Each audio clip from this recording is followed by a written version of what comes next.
ذرا سوچئے، گوادر بندرگاہ صرف کانکریٹ اور کرینوں کا ڈھیر نہیں ہے، یہ تو ایک عالمی شطرنج کی بساط ہے جہاں اربوں ڈالر اور پورے خطے کا مستقبل داؤ پر لگا ہوا ہے۔ یہ ایک ایسا منصوبہ ہے جس میں دنیا کی طاقت کا نقشہ بدلنے کی صلاحیت ہے۔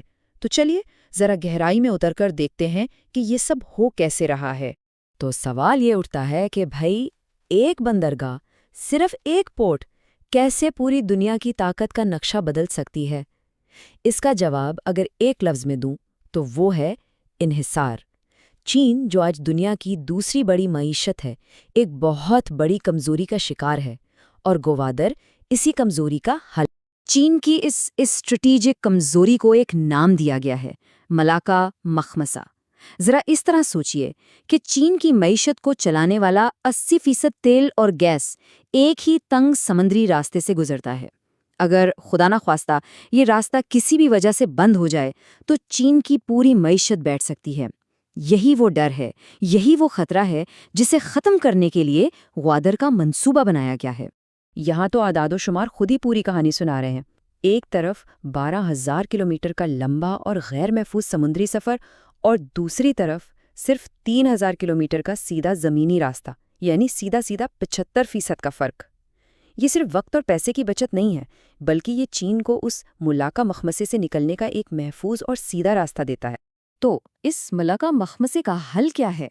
ایک لفظ میں، گوادر، چین کا اسٹریٹجک شارٹ کٹ۔ اور دیکھیں، گوادر کی اہمیت صرف چین تک محدود نہیں ہے، اس کی لوکیشن کمال کی ہے۔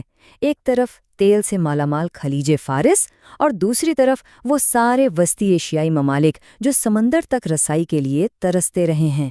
گوادر ان سب کے لیے گرم پانی تک پہنچنے کا سب سے قریبی گیٹ وے ہے۔ ویسے گوادر کا یہ خواب کوئی نیا نہیں ہے۔ کہانی شروع ہوتی ہے 1950s کی دہائی میں، جب پہلی بار اس کی صلاحیت کو پہچانا گیا۔ پھر 1958 میں پاکستان نے اسے عمان سے خریدا، لیکن اس خواب کو حقیقت بننے میں نصف صدی سے بھی زیادہ لگ گئے۔ اور پھر 2016 میں سی پیک نے آ کر اس منصوبے میں ایک نئی جان ڈال دی، اور گوادر باقاعدہ طور پر فعال ہو گیا۔ سی پیک کے آنے کے بعد گوادر اب صرف ایک بندرگاہ نہیں رہا، یہ ایک جدید شاہراہ ریشم کا سب سے اہم پڑاؤ بن رہا ہے۔ یہ صرف ایک پورٹ کی تعمیر نہیں، بلکہ ایک پورے شہر اور ایک نئے معاشی دور کی بنیاد رکھی جا رہی ہے۔ تو اس سب کے پیچھے پیسہ کتنا لگا ہے؟ 1.62 ارب ڈالر۔ اور یہ رقم صرف پورٹ پر نہیں لگ رہی، بلکہ اس سے ایک پورا سمارٹ پورٹ سٹی بنایا جا رہا ہے۔ اس سے آپ اس منصوبے کے پیمانے کا اندازہ لگا سکتے ہیں۔ اور یہ تو صرف شروعات ہے، اصل منصوبہ تو اس سے کہیں بڑا ہے۔ 2045 تک کا ٹارگٹ ہے 100 برتھیں بنانے کا، جو گوادر کو دنیا کی سب سے مصروف اور بڑی بندرگاہوں میں سے ایک بنا دے گا۔ لیکن سوال یہ ہے کہ اس سب سے عام آدمی کو کیا ملے گا؟ تو وعدہ کیا گیا ہے 40,000 نئی نوکریوں کا۔ یہ نوکریاں گوادر اسپیشل اکنامک زون میں پیدا ہوں گی، اور یہ اس پورے خطے کی معیشت کو بدلنے کی طاقت رکھتی ہیں۔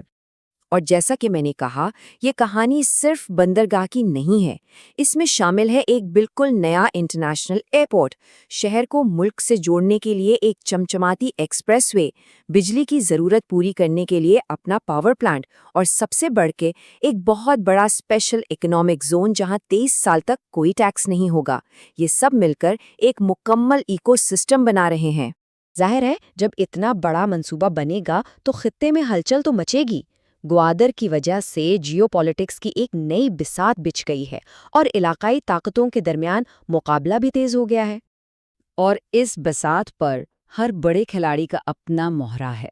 اگر چین کا مہرہ گوادر ہے، تو اس کے جواب میں بھارت نے اپنا مہرہ آگے بڑھایا ہے ایران کی چاہ بہار بندرگاہ کی شکل میں۔ ایک طرف چین کی کوشش ہے پاکستان کے راستے بحیرہ عرب تک پہنچنا، تو دوسری طرف بھارت چاہتا ہے کہ پاکستان کو بائی پاس کر کے افغانستان اور سینٹرل ایشیا تک پہنچ جائے۔ تو یہ ہے اصل گیم۔ لیکن ٹھہریے، اس مقابلے کی کہانی میں ایک ٹوسٹ بھی ہے۔ ایران کا سرکاری موقف بڑا دلچسپ ہے۔ وہ کہتے ہیں کہ گوادر اور چابہار حریف نہیں، بلکہ سسٹر پورٹس یعنی بہن بندرگاہیں بن سکتی ہیں۔ جیسا کہ اس بیان سے ظاہر ہے، وہ تعاون کے دروازے کھلے رکھے ہوئے ہیں۔ اب یہ صرف ڈپلومیسی ہے یا واقعی تعاون کا کوئی امکان موجود ہے؟ یہ ایک بڑا سوال ہے۔ لیکن ہر بڑے منصوبے کی طرح یہاں بھی وعدوں اور حقیقت میں ایک فرق ہے۔ گوادر کے اس شاندار خواب کو بھی کچھ بہت تلخ حقیقتوں اور چیلنجز کا سامنا ہے۔ اور سب سے بڑا تنازع پیسے کی تقسیم کا ہے۔ معاہدے کو دیکھیں تو بندرگاہ کی آمدنی کا 91% حصہ آپریٹر یعنی چینی کمپنی کو جائے گا اور پاکستان کی گوادر پورٹ اتھارٹی کے حصے میں آئے گا صرف 9%۔ اب اس تقسیم پر پاکستان کے اندر بہت سے سوالات اٹھائے جا رہے ہیں کہ اس منصوبے کا اصل فائدہ کسے ہو رہا ہے۔ اور مسائل صرف یہیں ختم نہیں ہوتے، ایک لمبی لسٹ ہے۔ مقامی لوگ اپنے حقوق کے لیے سڑکوں پر ہیں، سیکیورٹی کے خطرات مسلسل منڈلا رہے ہیں، ماحولیات کے حوالے سے بھی خدشات ہیں، اور پھر کچھ منصوبوں کی رفتار بھی بہت سست ہے۔ یہ سب وہ رکاوٹیں ہیں جو اس خواب اور اس کی تعبیر کے بیچ میں کھڑی ہیں۔ تو آخر میں سوال وہی ہے، کیا گوادر خطے کے لیے ایک گیم چینجر ثابت ہوگا، یا ان چیلنجز کی وجہ سے یہ ایک گیم اوور